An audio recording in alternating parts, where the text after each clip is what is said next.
A Vancouver area nightclub owner vanishes into thin air. I felt something was very, very wrong. Police think he's fled town for a new life under a new identity. He's probably someone who has gone missing and does not want to be found. But a psychic sees things differently. I felt that there was foul play. And his fiancée refuses to believe he'd ever leave her. It's like he was like the closest person to me. No way. Can a psychic help a desperate woman solve the mystery of what happened to Bill Rudy? I certainly didn't feel like he slipped in the bathtub.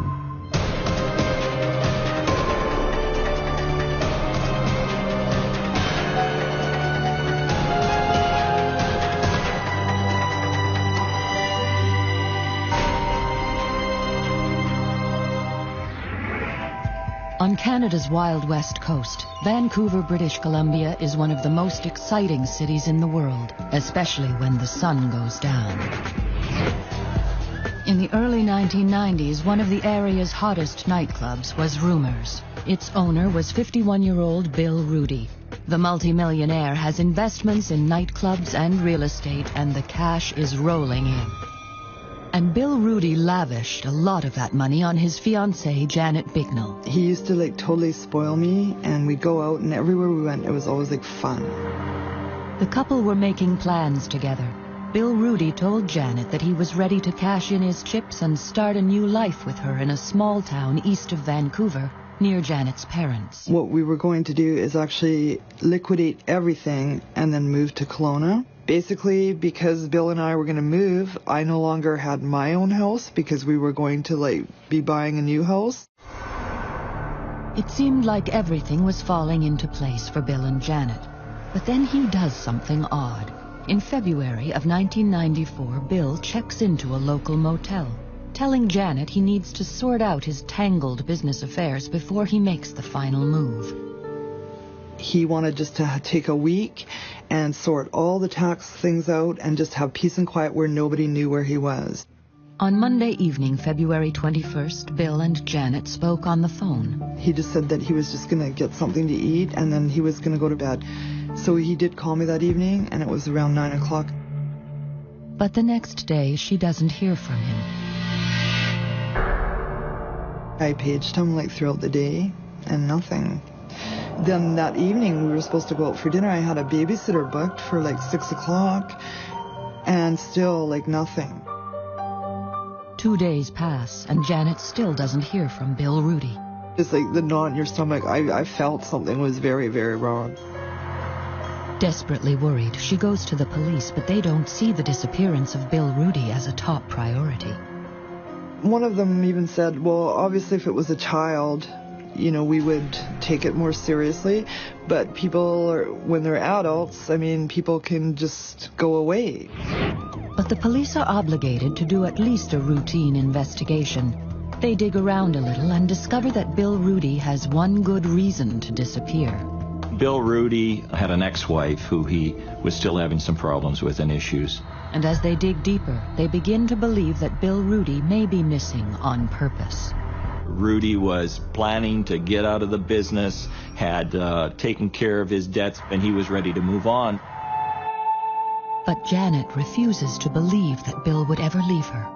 People don't know him on a personal level. Sure, they may know him on a business level, but no way. A fiancé is not quite the same as a wife, and there are many times where a girlfriend fiancé thinks that the relationship is maybe further along than it actually is. But Janet had gone to Rudy's hotel room 4 days after he went missing. What she found convinced her this was not the room of a man who wanted to disappear. I go into the room and everything is there. The closet's full of clothes, his toothbrush is in the glass, his razor is plugged in. Distraught and now dissatisfied with the police investigation, Janet decides to call a psychic. The motivation was to try to find out what happened to him. I totally believe in psychics, and obviously it wasn't going to hurt. Janet's friends suggest she contact Laurie McQuarrie, a well-known psychic who lives in Portland, Oregon. I liked her, And I thought that this was a kind woman who was really in distress, and yet, even under all the stress, she was very, very driven. She was very focused on finding this answer, and I wanted to help her. The psychic asks Janet to send her information on Bill Rudy right away. I want a picture, a birth date, and a name, a map of the area where they were last seen. Lori uses a psychic technique she calls victimology. I can sit down and just looking at that picture, it's just focusing and allowing it to flow. And I get a story. I get a total story. And I just start writing. And the story Lori is getting about Bill Rudy is deeply disturbing. If I weren't a psychic, I would be going, well, gee, this looks like a businessman. And what came through was, we have two people here.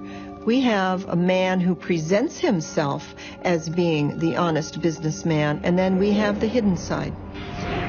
How do you tell this poor girl that her missing fiance is a really nasty man and I don't like him?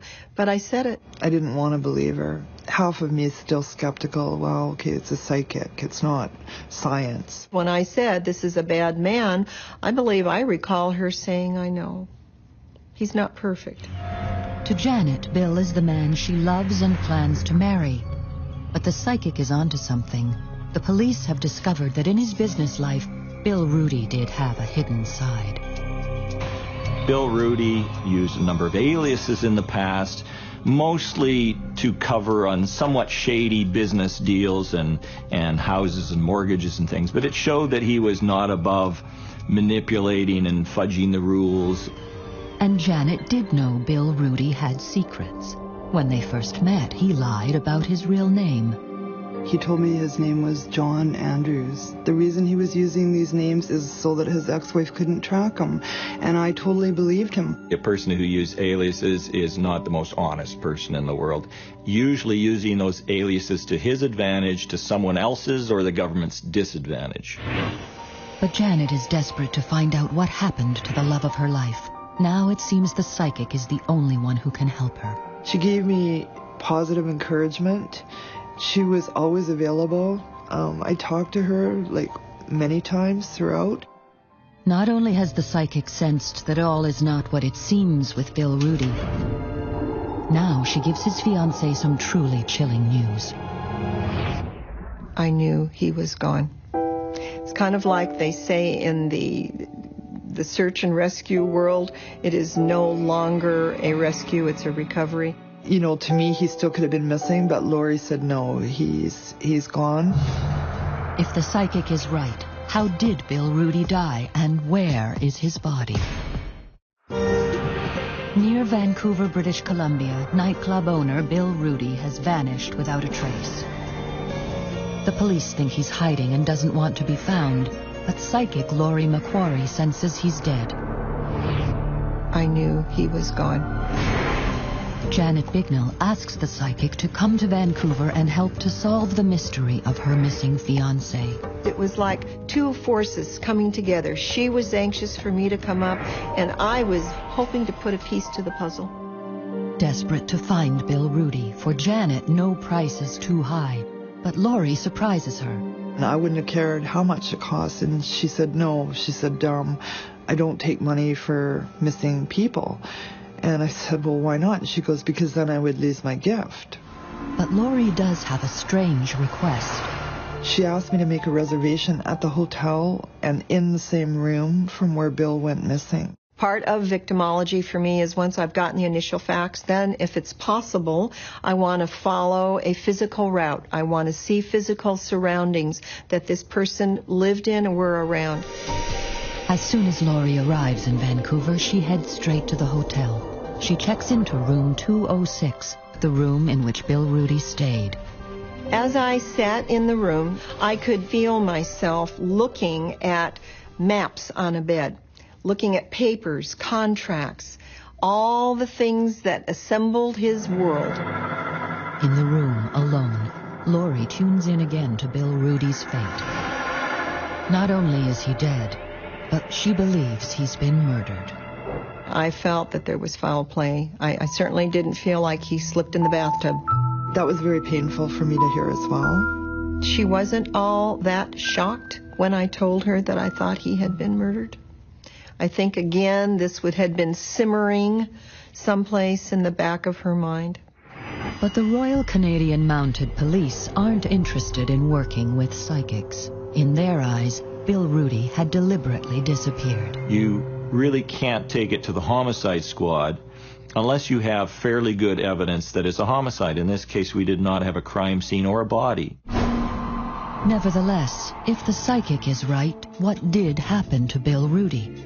Janet has her suspicions, and they all center around Rudy's business partner and Rumor's manager, David Lowe.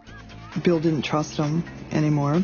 In a ploy to hide money from his ex-wife, Bill Rudy had put the Rumors nightclub in David Lowe's name. In return, Lowe had been paying Rudy $5,000 cash a week for over 2 years. But just before he disappeared, the payments started coming up short. It was the first time that Dave Lowe had not come up with all the money. He's like stalling him and giving him a lot of excuses.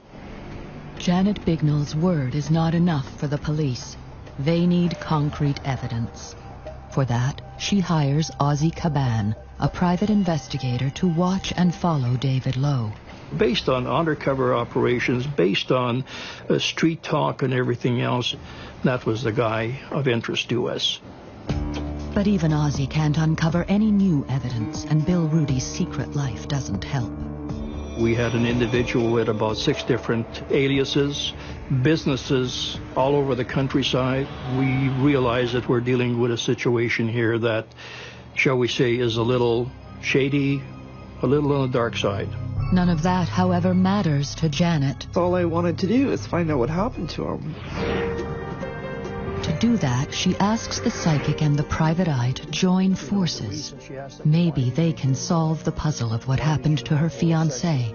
And Laurie thinks the best place to start is at the nightclub. She wanted to see if she could feel Bill's energy, and I was scared to go. Ozzie thinks it's too dangerous for Laurie to go alone, so he sends an undercover off-duty police officer to protect her. Laurie and the cop shoot pool, but her mind is not on the ball. Her psychic senses are telling her details of Bill Rudy's death. I immediately knew that I was on the right track. Bill Rudy had died here. I knew it. I knew it beyond a shadow of a doubt. She says she can see how Bill Rudy died. And she says it was a brutal murder. I felt that there had been a blow to the back of the head. I didn't feel like he had a one-on-one confrontation knowing it was coming. I think it was up behind him and total surprise. If Bill Rudy has been murdered like the psychic says, was it his business partner? And where on earth is Bill Rudy's body? The psychic believes his body has been dumped in the woods. What I felt was really surrounding him as, laying there in whatever state he was in was definitely rural. So Laurie and Janet hit the road in search of Bill Rudy. She wasn't familiar with the area at all, and yet she's the one telling me which way to go.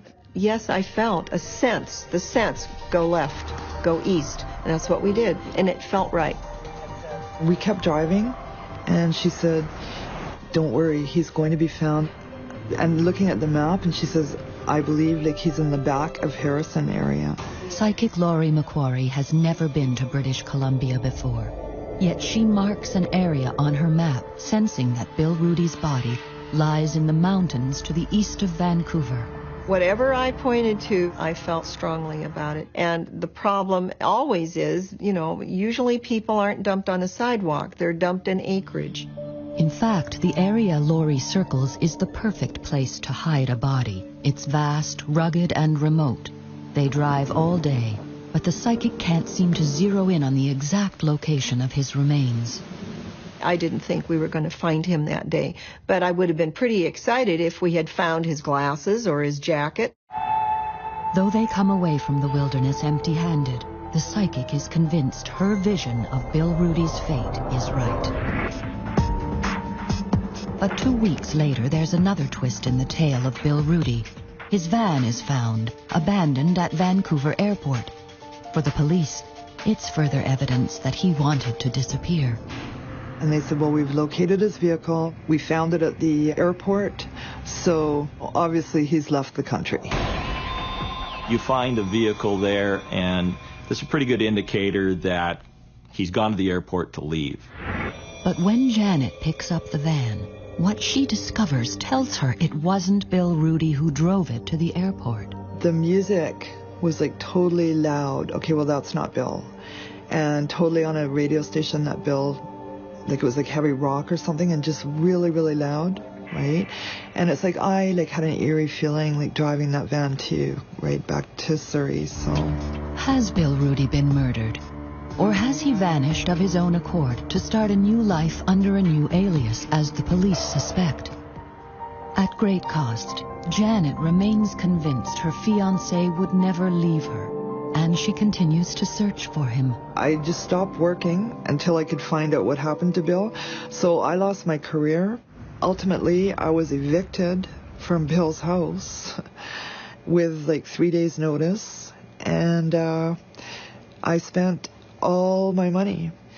And I remember my dad said to me, you can spend the rest of your life going through the bush looking for him, and you may never find him. And so I was coming to that point, and I never thought he would be found. Months and then years pass, and the case cools and finally goes stone cold. Then, on September 27th, 1996, 2.5 years later, a logger makes a grisly discovery. And I looked over and I couldn't believe it. I found a skull. Suddenly, the Bill Rudy case is red hot. 2.5 years after Janet Bignell's fiancé, nightclub owner Bill Rudy, disappeared, there's a new twist to the story. In September 1996, a logger working in thick forest in the Harrison Mills area east of Vancouver stumbles on the unexpected, a human skull. Psychic Laurie McQuarrie says Bill Rudy's been murdered and his body has been dumped in Harrison Mills. I felt that there had been a blow to the back of the head. Will she be proved right? The logger immediately contacts the RCMP. They find a suspicious crack on the back of the skull, but nothing to identify whose skull it is. The skull is shipped to a crime lab for DNA analysis. Because of a huge backlog, it would take almost 2 years for the tests to identify the remains. But when the result came in, incredibly, they confirmed the skull belongs to Bill Rudy. Psychic Laurie McQuarrie was right. Bill Rudy had been buried in the exact area she marked on a map 4 years earlier. Whatever I pointed to and drew a circle on, I felt strongly about it. What police thought all along was a missing person case is in fact now a murder. Forensics showed Bill Rudy was killed by a blow to the back of the head, again, just as the psychic had predicted.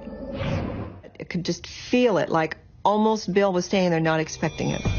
After 4 years, the Bill Rudy case is now officially a murder investigation. In the case of missing persons, that file would be handed over to an active homicide unit, and they would then take over the investigation, review the file, and start over again.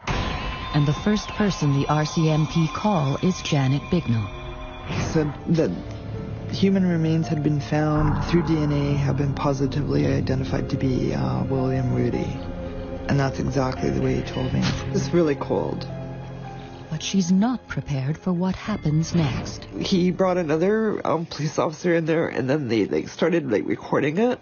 And then ultimately, as time went by, I found out that part of that was because now I was actually a suspect. I couldn't even believe it. But the person the police are most interested in is Bill Rudy's business partner, David Lowe. Mr. Lowe told investigators originally that everything was okay, that Mr. Rudy had been paid up and now Mr. Lowe was inheriting the business. It didn't take investigators very long to realize that Mr. Lowe had said things originally that were not true. But with no crime scene, no weapon, and a very cold case, Proving that David Lowe killed Bill Rudy isn't going to be easy. What police do know is David Lowe's lifestyle had changed dramatically since Rudy disappeared. I was making tons of money, and he didn't invest it back into the club. He went on, 2 or 3 cruises a year, Mercedes, race car. Lowe's high-rolling lifestyle had caught up with him. He had defaulted on the mortgage and lost the Rumors nightclub. David Lowe was now working as a car salesman and herding for cash, so the police decide to exploit his weakness. The body was a car salesman, not very good at it, apparently, so not a whole lot of income. So when he realized he could regain some status, some power, get some money, he was just prime for the bait. He wouldn't have been thinking after so many years that now he was becoming a target of a sting operation. 3 years after police confirm Bill Rudy was murdered, an undercover officer known as Jason meets and begins to form a relationship with David Lowe. Jason was tasked to befriend Mr. Lowe and slowly gain his trust. Jason convinces Lowe that he's a gangster and tells him he can make big money if he can prove that he too is a bad guy. Finally, David Lowe tells Jason what he wants to hear, that he killed a man. With that admission, Jason tells David Lowe he can now meet his boss. You've told me a story about a murder, so you got to tell it to the boss to impress him. So he knows that he's not going to make the big money, he's not going to get any status or power till he's in. And this is do or die for him. It's the job interview. At that meeting, Lowe admits to killing someone. I whacked the guy. I hit my partner with a hammer. They got the confession and they got it on videotape. After a 6-month sting operation, undercover cops arrest and charge David Lowe with the murder of Bill Rudy. Money was the motive. He missed payments, and basically Bill was going to put the squeeze on him.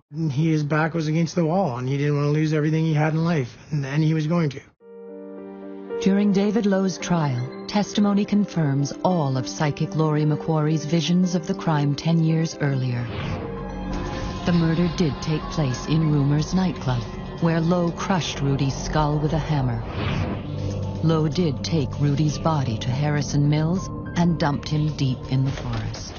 I knew it would come full circle. I knew they'd find him. I knew this would end up being solved. She totally does have a natural gift, right? And I'll be forever grateful to her for sure. On July 5th, 2004, 9 years after Bill Rudy had vanished, David Lowe is convicted of first-degree murder and sentenced to 25 years in prison. Finally, after 9 years, David Lowe's conviction gives Janet some peace. And now at least I feel vindicated that the person is caught in jail, and it would have been worse to go through the rest of my life without knowing. David Lowe is appealing his conviction. Janet Bignell has a new life, but she will never forget Bill Rudy. I miss him. My life would have been a lot different, but I have learned a lot. I've learned not always to take people at face value.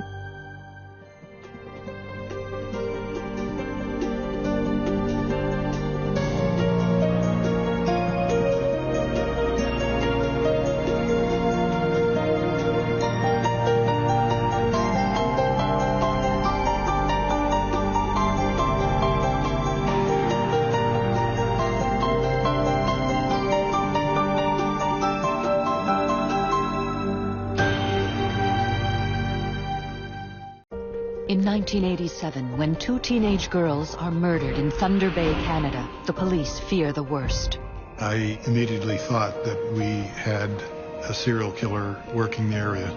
Police think they've got their man, but a psychic says they're wrong. I felt terrible, but I had to tell him I'm having trouble recognizing the face I see. In the public's mind, it was going to be sort of a miracle if anybody was caught because so much time had elapsed. Then, 13 years later, a stone-cold case comes back to life. Was the psychic right all along? I knew I had seen that face so clearly.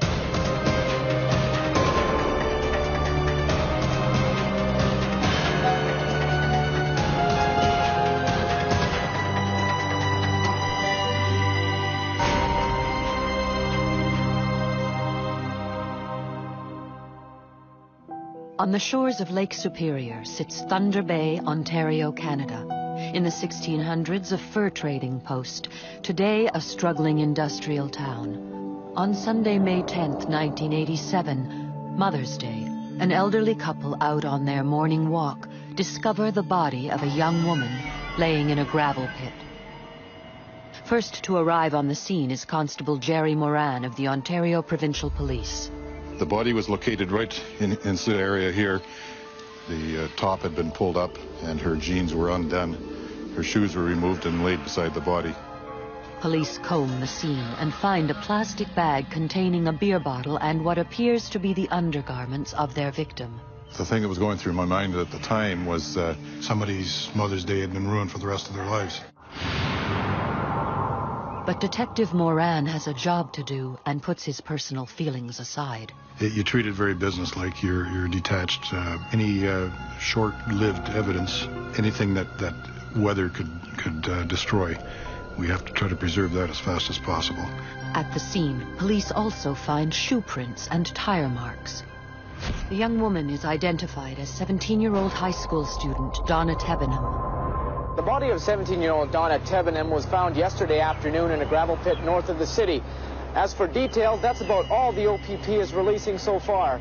The circumstances surrounding it dictates that we are or have forwarded the body to the Center of Forensic Sciences in Toronto for expert examination. Donna Tebenham was your typical 16-year-old girl. You know, she went to school, she had friends. Julio Gomes is a local journalist for the Thunder Bay Chronicle. I've lived all my life in Thunder Bay, and at the time I was a teenager as well. And I know my own feeling was one of shock. An autopsy reveals she died of asphyxiation. There were small traces of alcohol in her body, but no drugs.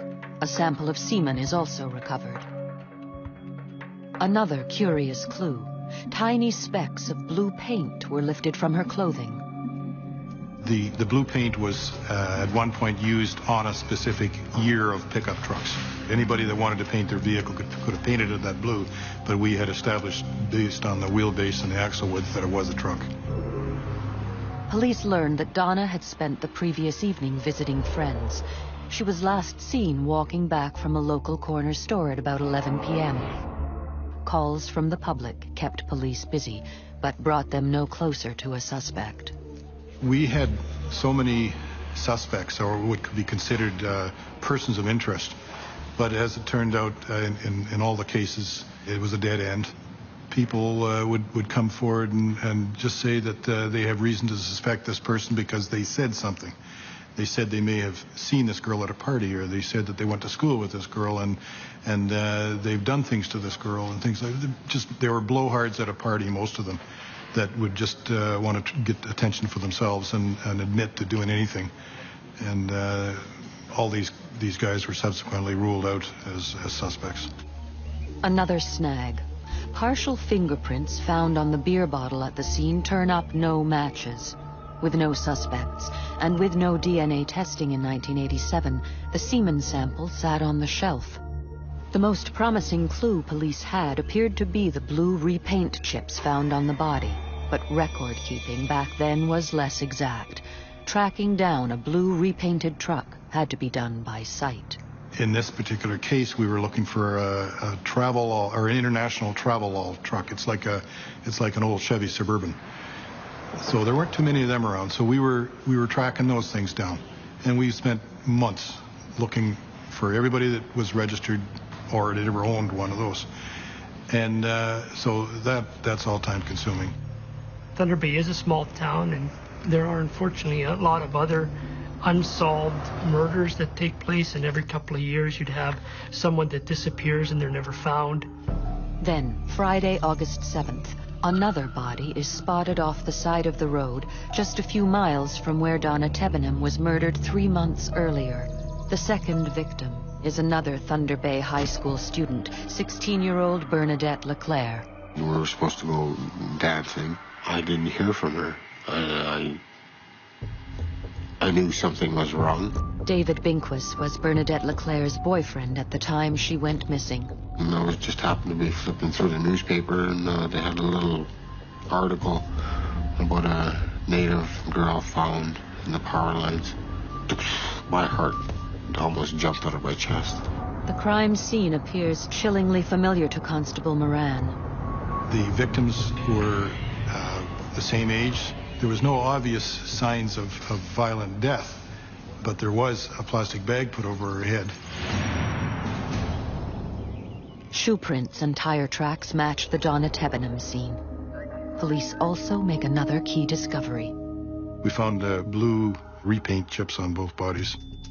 I immediately thought that we had a serial killer working the area. Then police get a promising lead. A woman walks into the station and says she knows who the killer is.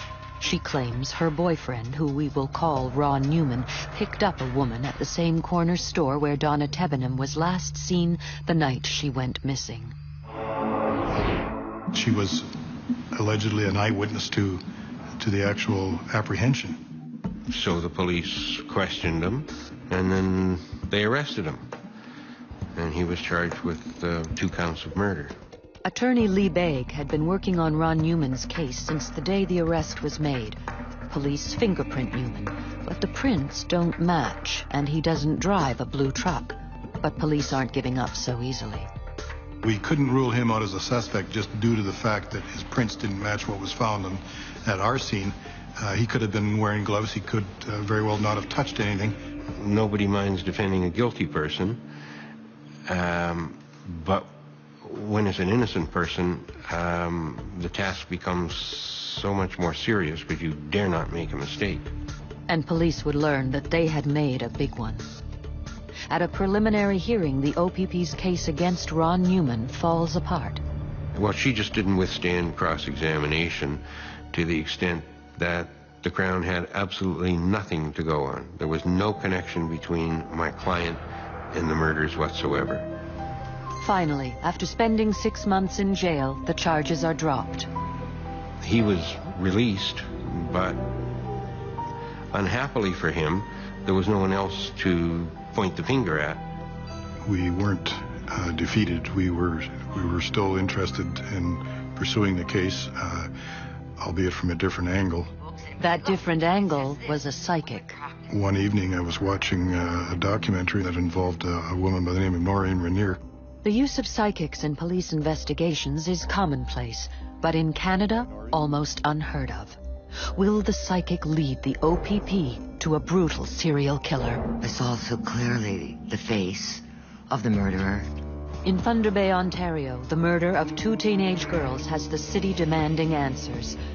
Police have a suspect, but not enough evidence to convict. Desperate for clues, a cop calls a psychic. She had been successful with several American agencies, so I thought we had nothing to lose.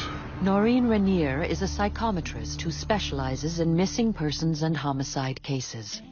I like touching something off the victims, and metal is better for me.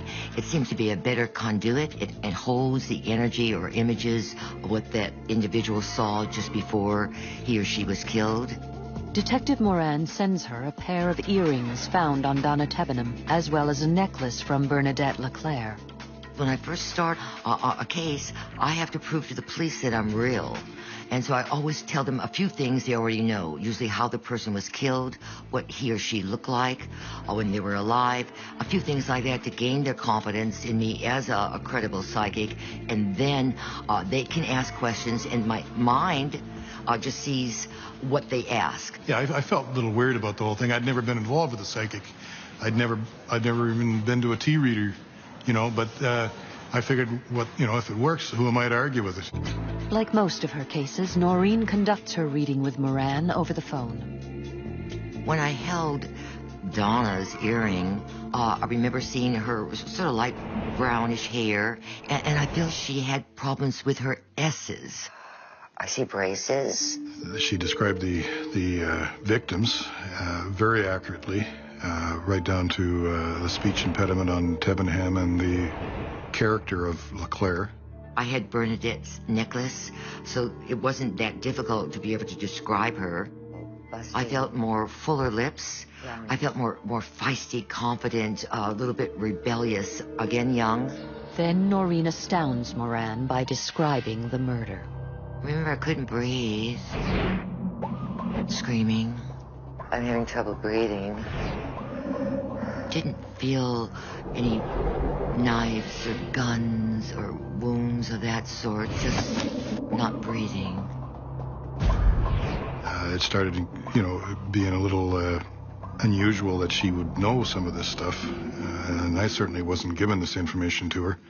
Again, I closed my eyes, and I could feel, first of all, I felt a truck, and it was blue, it was low, and it had sort of a flat thing in the back of it. I was somewhat surprised because that's the color of the vehicle we were looking for, based on the paint chips found in both scenes. The eyes. I'm seeing the eyes now. On a face, when I close my eyes and I'm trying to describe the murderer, I don't see the whole face at one time. But the whole face is what the police need, so Noreen sets up a circle group hoping to get a clearer picture of the killer. I'm seeing an eye. A circle group is people with like minds. We're all hopefully trying to get the same answers. I was teaching at the time an ESP course, and some of my students had heard about the case that I was working on, and they wanted to become involved in it and help me see more. Large ears, more closer to the head. It was so clear. I saw it so clearly. I knew that if I had my artist draw it, that we would have a face for Constable Moran. She subsequently got a hold of a sergeant from an American police force that had worked with her before, and based on her description, he drew a composite sketch of what she thought our suspect should look like. Length. There was just a small space between the upper lip and the nose. I made a photostat copy of the sketch and sent it to Constable Moran and waited to hear what he had to say. When I got the Polaroid picture of the composite sketch, it didn't look like anybody in particular that we had looked at. Nothing. They didn't know who it was. I was devastated. I felt so like I was on, and he didn't know who my face was. I was just totally devastated. It looks like another dead end. But Moran is not willing to give up just yet. He sends the psychic a stack of photos, including the photo of Ron Newman. I didn't really recognize anyone in the lineup. I felt terrible, but I had to tell him. I'm having trouble recognizing the face I see. At that point, I was somewhat disappointed, but I knew that there was no point in pursuing something that wasn't there. But before the cop gives up on the psychic, he has one more question. Will we get him, and when will we arrest him? And I said, yes, he's going to be 32 years old. He's going to have a mustache. And I saw the initial R. I didn't know if it was first or last name, but I saw R. Moran is stumped by Noreen's clues. Ron Newman was 32 years old, and he had the letter R in his name. But the psychic sketch looks nothing like him. The description that she made, really, it was a stretch to make it fit Newman. The last conversation I had with Constable Moran was when he sent me the lineup of the faces. And that was the last time we spoke. At that point, the case didn't go very much further. I was taken from the case and put back on general duties because there was no other avenues of investigation to pursue. I questioned my ability. How could I see so clearly and it be so wrong? What was wrong? My mind, what was happening? The case goes cold. 2 16-year-olds are dead and their killer is still out there. Police run occasional Crime Stoppers television spots, but no new leads surface. It always seemed like they were at a dead end, and that really in the public's mind, it was going to be sort of a miracle if anybody was caught because so much time had elapsed. In fact, 13 years go by. Then science steps in and reignites a cold case and confirms a psychic's long-forgotten vision. How could I be so wrong when I had seen so clearly? In Thunder Bay, Ontario, the murder of 2 teenage girls remains unsolved. 13 years pass, and then a breakthrough in fingerprinting technology offers new hope to cold cases. In August of 2000, an automated fingerprint identification system known as APHIS was upgraded to search and retrieve both finger and palm prints of convicted felons. This led to numerous cases being cleared up, and one of them was the Tevin M. LeClaire case. Partial prints found on a beer bottle and a plastic bag at the scenes could now be compared against pools of fingerprint records. APHIS turns up a hit, and the owner of the prints is Larry Runholm. In 1990, 3 years after the murders, Larry Runholm, a native of Thunder Bay, had been arrested and charged with drinking and driving.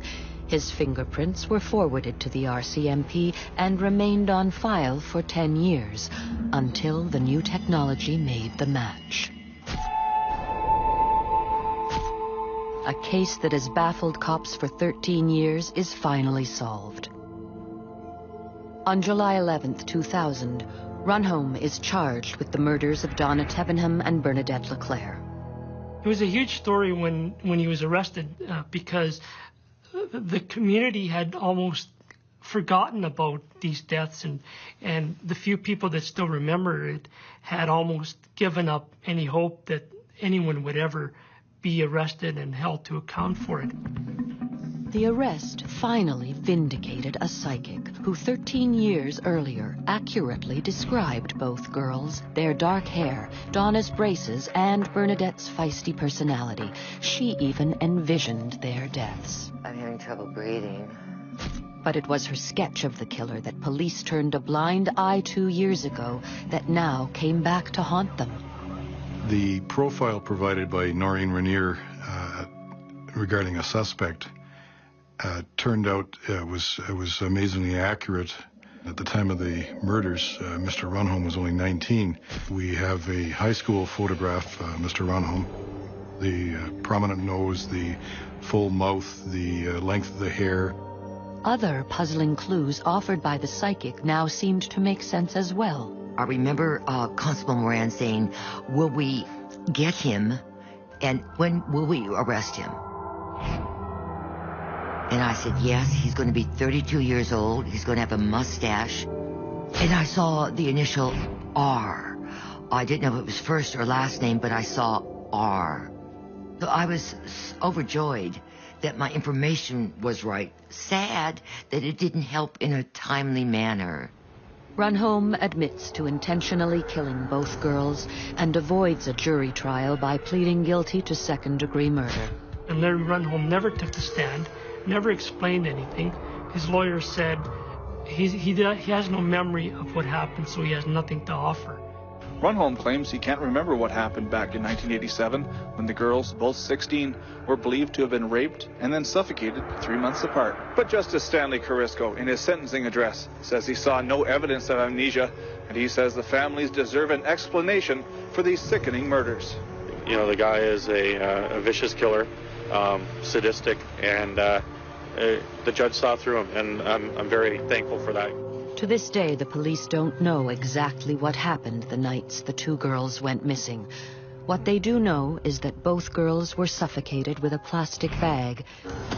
DNA testing of semen taken from both girls matched Larry Runholm, and blue paint chips found on both girls matched the paint and make of the truck he drove. Why did he do it? And how could he live with himself for the next 15 years, where ostensibly he was raising a family and leading a normal life?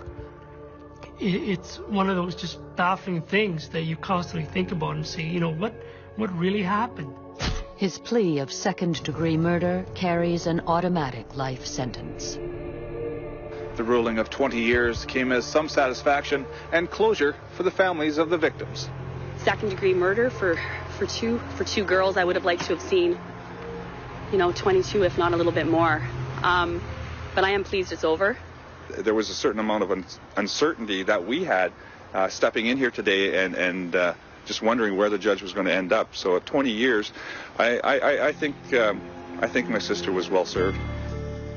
Look at how many lives he's destroyed. I don't think he got what he deserves. But I know he'll get what he deserves where he's going. If the police had used the psychic sketch in their investigation, would the murders have been solved sooner? An article published a few weeks after Runholm's arrest revealed that police did have him in their sights, but he was somehow overlooked. He had lived on a road with his parents, and his parents were away all summer at a tourist camp, which they ran. And so he had the run of the house, came and went as he pleased.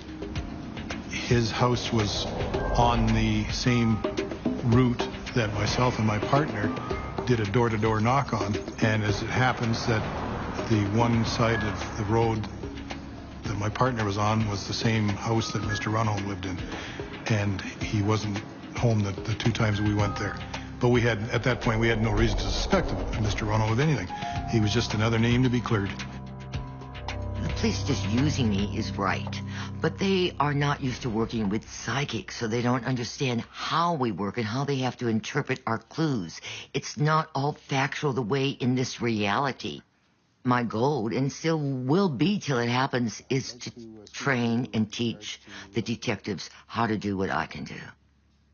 In hindsight, the clues that Miss Rainier provided, although we were disappointed that we weren't able to successfully charge suspect number one, it did prove to be very accurate for suspect number two, although 13 years down the road. I'm glad I used the psychic because it sort of opens up a whole new avenue of investigation. We had nothing to lose by using her and everything to gain. How dare I had doubted my own psychic ability. So, yes, I was joyful in knowing that my ability was working and does work. And again, like faith, don't doubt, believe.